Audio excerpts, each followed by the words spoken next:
ഈ നിമിഷം ലഭിക്കുന്ന ഏറ്റവും പ്രധാനപ്പെട്ട വാർത്തയിലേക്ക് ആദ്യം പോകുകയാണ്. ഫസ്റ്റ് ഓൺ മീഡിയ വണ്ണാണ്. വയനാട് DCC അധ്യക്ഷൻ TJ ഐസക്കിനെ നിയമിച്ചു.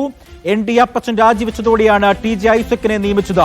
ND അപ്പച്ചനെ AICC അംഗമാക്കി. സുനിൽ ഐസക് കൊണ്ട് വിവരങ്ങൾ നൽകാനായി. സുനിൽ, എന്താണ് ഈ വാർത്തയുടെ സമഗ്രമായ വിവരം? ND അപ്പച്ചന്റെ രാജി KPCC നേതൃത്വം സ്വീകരിച്ചതിന് തൊട്ട് പിന്നാലെ തന്നെ കൽപ്പറ്റ നഗരസഭാ ചെയർമാനായിട്ടുള്ള TJ ഐസക്കിന് താൽക്കാലിക ചുമതല നൽകിയിരുന്നു. TJ ഐസക്കിനെ തന്നെ വയനാട് ജില്ലയുടെ കോൺഗ്രസിന്റെ അധ്യക്ഷ സ്ഥാനം നൽകാൻ KPCC നേതൃത്വം തീരുമാനിച്ചിരിക്കുന്നു എന്നതാണ് ഏറ്റവും പ്രധാനപ്പെട്ട കാര്യം. ഇതിന് AICC നേതൃത്വം അംഗീകാരം കൂടി നൽകിയിരിക്കുന്നു. അതിന് പിന്നാലെ ഔദ്യോഗികമായി ഇക്കാര്യം സ്ഥിരീകരിക്കുകയും ചെയ്തിരിക്കുന്നു.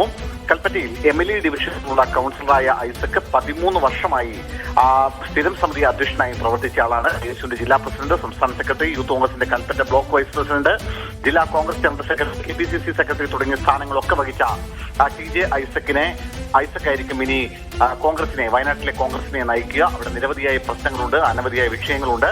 അതൊക്കെ പരിഹരിച്ച് തദ്ദേശ തെരഞ്ഞെടുപ്പ് ആകുമ്പോഴേക്കും കോൺഗ്രസിനെ സർവ്വസന്നദ്ധമാക്കുക എന്നതാണ് TJ ഐസക്കിന്റെ മുന്നിലുള്ള പ്രധാനപ്പെട്ട കാര്യം. എന്നാൽ ഏതാണ്ട് 16 വർഷക്കാലം വയനാട്ടിൽ കോൺഗ്രസിനെ നയിച്ച ND അപ്പച്ചനെ ഏതെങ്കിലും തരത്തിൽ മാനസികമായി വിഷമിപ്പിക്കുന്ന തരത്തിലുള്ള തീരുമാനത്തിലേക്ക് പോകരുതെന്നൊരു വിഭാഗം നേതാക്കൾ ആവശ്യപ്പെട്ടിരുന്നു.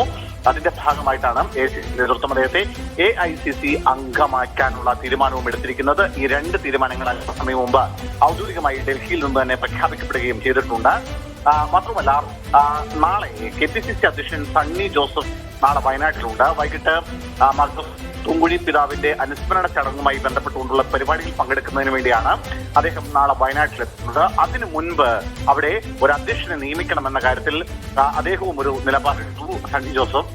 അതിന്റെ കൂടി അടിസ്ഥാനത്തിലാണ് വളരെ തിരക്കിട്ട് ഏതാണ്ട് അദ്ദേഹത്തിന്റെ രാജി സ്വീകരിച്ച മണിക്കൂറുകൾക്കകം തന്നെ ഇപ്പോൾ പുതിയ അധ്യക്ഷനെ വയനാട്ടിൽ കണ്ടെത്തിയിരിക്കുന്നത്.